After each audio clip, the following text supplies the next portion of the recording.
Hello అండి, welcome back to my channel. ఈరోజైతే మేము మా మామయ్య వాళ్ళ ఇంట్లో పసుపు కొడుతున్నాము.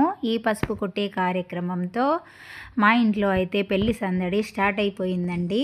మేము ఈ పసుపు కొట్టే కార్యక్రమానికి ముందుగా ముత్తైదువులనైతే ఇంటికి ఆహ్వానిస్తాము. వాళ్ళు వచ్చాక వాళ్ళ కాళ్ళకైతే పసుపు రాసి కుంకుమ గంధము పెట్టాక ఆ తర్వాత ముత్తైదువులందరూ కలిసి ఒక చాప పరుస్తారు. ఆ చాప పైన ఒక క్లాత్ వేసుకున్నాక ఆ క్లాత్ పైన అయితే ఇలా క్లీన్ చేసి పెట్టిన విసురాయినైతే పెడతారండి.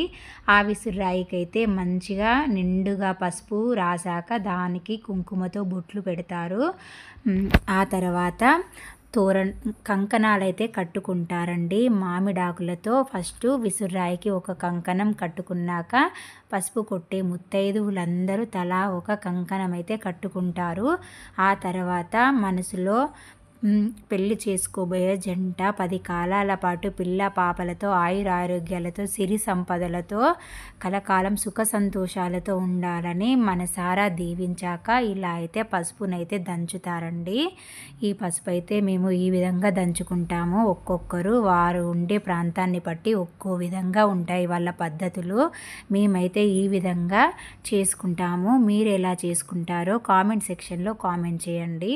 ఆ తర్వాత మా అత్తయ్య అందరికీ కూల్ డ్రింక్స్ ఇస్తుంది.